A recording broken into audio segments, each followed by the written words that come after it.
Hey guys, what is going on? We are back with more of an opinion piece today. So, as you can see, I'm using Ronaldo in the arena, and that is for a reason, and that is the basic topic of today's video. I hope you don't mind that it's just practice arena, but I thought it might as well. So basically, with Ronaldo being picked as the cover star for FIFA 18, which was bound to happen eventually, let's be honest. They picked Messi how many years in a row? Yeah, it wasn't going to be long until they picked Ronaldo for once, and it just happens to be that he's had an amazing year this year. And so I guess EA got really lucky there, because I've got a feeling they would have had this thing chosen before the UCL final. And I guess, you know, the better the season went for Real Madrid, the better it was that they just waited until the UCL finals result to release the fact that it is Ronaldo. And if you have seen the cover is very nice. Yeah, they've done a good job there with everything. But what I wanted to say was more of a response, and just to let you guys know what people are saying in general in the community about the cover. So, a lot of people on Reddit have been saying, and there's a lot of articles that I'll link you to in the description so you can have a look for yourself. There's a lot of fans, basically probably Barcelona fans, who are unhappy that Ronaldo has received the cover, which is understandable. I mean, it was expected that it would go back to Messi because he had it for so many years. He was kind of like the Ronaldinho and Rooney of days gone by, where they would just have it every year. But the thing is with Messi, people thought he was going to get it back this year for FIFA 18, when in fact, after the fan vote that gave it to Royce to change things up a bit, they did give it to Ronaldo. So I guess because this has taken them by surprise, there's been a few things to complain about. And one of the main things that has come up is that Ronaldo has slowed down in his game and his game style, which I won't dispute. I mean, he plays a different way to the way he used to. He's moved to a more central role. And so people are saying, how can you justify the actual stats in game? So what I guess the basis of their argument is, if he gets the cover, can you at least downgrade his stats and make him not the best in the world? One of the examples used was, well, if Umtiti from Barcelona is just as fast as him, then why is Ronaldo's speed rating going to continuously be higher? And so that was one, I guess, main argument.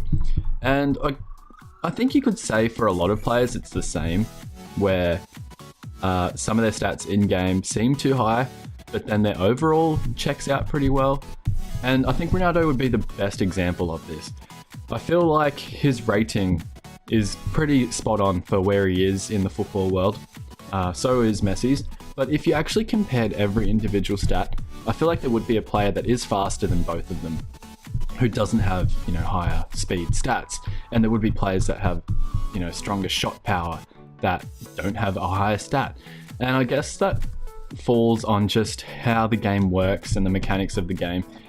Because if every player had their true stats, I think how the game would work would see Ronaldo and Messi, or one of them, ranked below a lot of players, just because of how the game works out overalls.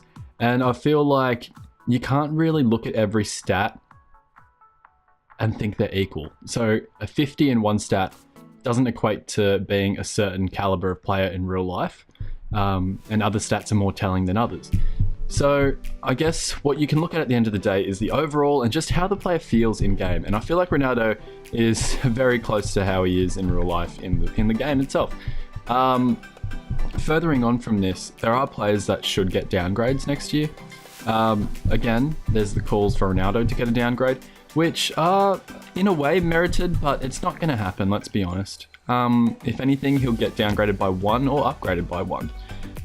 But it's a Ballon d'Or type season, so you're not going to see downgrades. I really doubt it. But players that should get downgraded, in my opinion, well, leading the list for me, or an obvious one when I thought of this video, was Mesut Ozil. So Mesut Ozil, we all know, he's got Alexis Sanchez with him at Arsenal. There were slight rumours that he was going to move somewhere else. A mixed bag, bit of everything. I wonder if Alexis might move, by the way.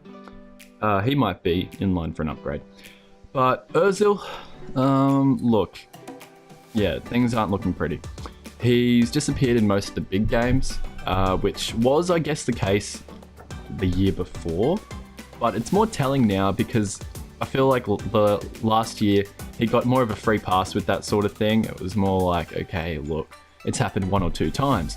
Whereas this season, it's happened a lot. And you've been able to see, I guess, his lack of character. You've been able to see, I sound like Brendan Rodgers. You can see that he's not really the player to lead a team and, you know, take a game by the throat. When things get really difficult, he seems to disappear. Whereas, you know, at Real Madrid when he was there, that wasn't as evident because you've got players like Luka Modric there. You've got players like Ronaldo who you can give that miracle ball to and he'll make your pass look better because he'll be the only player in the world that will actually put the effort in to get there. Now, a lot of goals come to mind, but that goal against Barcelona where Ronaldo ran onto that beautiful pass around here on the pitch and then rounded the keeper and scored, unlike I just did. But he didn't chip it. So that was Ozil at his best, in my opinion. And Ozil still pulls off passes like that. But I feel like at Arsenal, there is a lot more on him a lot more onus on him to create. Whereas at Real Madrid, you know, with that much attacking talent, you know, it's justifiable that he didn't have to put in as much or have as much weight on his shoulders. Not that he didn't get criticised. But yeah, I feel like he should get a downgrade from his 89 rating. Pepe should also get a downgrade. It was very sad news to hear that he didn't get the contract he wanted at Real Madrid, you know, because he's been there for so long. And at the end of the day, Real Madrid gave him a lot of leeway, you know, with the reputation he had a few years ago, which he did clean up. He has not been that kind of dirty player that he was known for a long time, but obviously that stigma will stick around. He's been a solid defender, but Rafael Varane, once Rafael Varane got slightly better or slightly less better, to be honest, slightly worse, he was always going to start ahead of him. You know, he's more marketable, he's younger, he's got more potential. There was no way that Pepe was going to keep him out for very long. So I do feel bad for Pepe, but I feel like he will get he'll get a downgrade, but it also depends on the club he goes to. I mean, if he went to I don't know, if he goes to the Championship, which he won't, you know, he'd get a serious downgrade. But if he went to a Man United or a top tier team, he will keep a similar rating, but it just won't be the 88 from last year, because 88 is elite defender status, and you'd think that to be an elite defender, you would have to be starting most of your games. So that one's understandable. Furthering on from that, similar kind of deal is with Per Mertesacker. You know, he's been really unlucky this year. He played well from what I saw in the FA Cup final, if I remember correctly, but I mean, he's going to get even slower, so who's going to use him? And look, he's missed games through injury, and so I don't think that he's going to be able to keep his 83, which, yeah, it's understandable. It's sad to see. I don't mind Per Mertesacker. He seems like a pretty funny guy, actually. But yeah, that one's pretty understandable. And then the other two that I thought of, which were pretty obvious, to be honest. Claudio Bravo. Being Chilean, you know, it feels terrible to say, but yeah, Man City form there. His form was shocking. And to be quite honest, for the national team, he's always performed, or for the most part, he has. But I don't know what happened at Man City, because at first I thought it was just a lack of faith in him by the team and by the manager, but Pep Guardiola showed a shit ton of faith in Claudio Bravo, and it just didn't work out. So yeah, there's no way he's going to keep his elite keeper rating. To be honest, he wasn't even considered an elite keeper with 83 as a rating, but he was one at Barcelona, which, you know, is pretty sad to see, because I think he took a real chance in going to the Premier League, and he was taking a risk. And to be quite honest, he was leaving Barcelona, so he must have had this clear idea in his mind. Okay, I'm going to go to Man City, I'm going to go to the Premier League, and I'm going to absolutely boss it, and I'm going to show them that De Gea is not as good as me. You know, I kept thinking that in my mind, because I was like, why would you want to leave Barcelona so badly?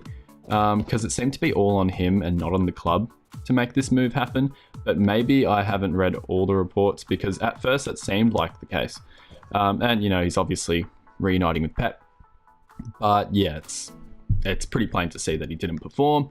And I'm not surprised whatsoever, will not be surprised whatsoever if he gets a serious downgrade. But, major but, Confederations Cup is coming up.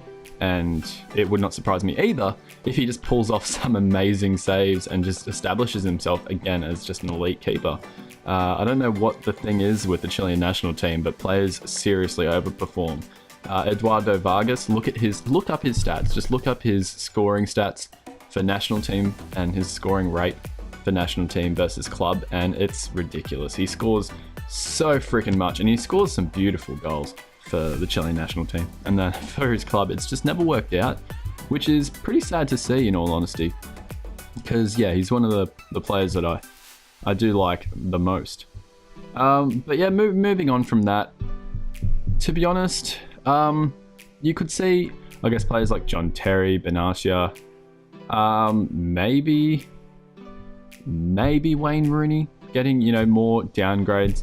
I think Luke Shaw would also get one, just because he coming back from injury, it just didn't go as well as expected. And there's a lot of little, slight rating changes, maybe even Daniel Sturridge. Definitely Karius, in my opinion, for the start of the season, but even then, and Arda Turan would be another one, in my opinion. There's also players that just, I guess, were a victim of their team underperforming this year, because if you look at a lot of the Leicester players, I feel, even though I don't think they got upgrades that were reflectant of just how well they did in the Premier League when they won it. But yeah, I feel like a lot of them will get, downgrades. And another player that, I guess it pains me to say, but Nico Gaitan from Atletico Madrid, who was bought from Benfica.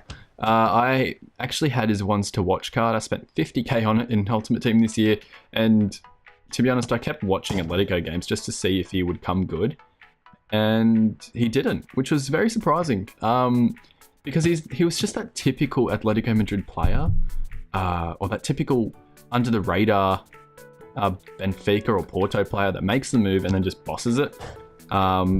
I'm pretty sure, you could count like Renato Sanchez as one of them, but a lot of like the Latin American players that go there, I'm pretty sure Angel Di Maria was one, that, yeah, leave Portugal and absolutely boss things coming out of those clubs. So I thought, wow, he's going to be a player that Simeone's going to turn into a star. And it just didn't happen. And it was really frustrating to see, to be quite honest, because, well, I had the ones to watch card, but I was just expecting big things, just never happened. But yeah, those are the major downgrades, and yeah, I won't be surprised in the slightest if that happens. And again, with the whole Ronaldo on the cover thing, I mean, obviously people are salty, but then you've also got to take a look at the fact that it's all on overalls, it's not on individual stats, just with how EA's game functions. So yeah, those are the main points for FIFA 18. I will be making more videos just on opinion pieces for FIFA 18, because to be quite honest, there's not much other content to really cover. But as I said, all the links will be in the description, regarding, what I've spoken about, regarding mainly just the whole Ronaldo on the cover, so he should be downgraded thing. And let me know which version of the game you're going to get, by the way, because I feel like the Icon Edition and the Ronaldo Edition are cool and everything, but is it worth, paying that much more? I found a way to get it cheaper, like 10% cheaper, but it's not really going to make a difference when the game's like $130 in Australia. But yeah, thanks again for watching, and I'll see you guys soon.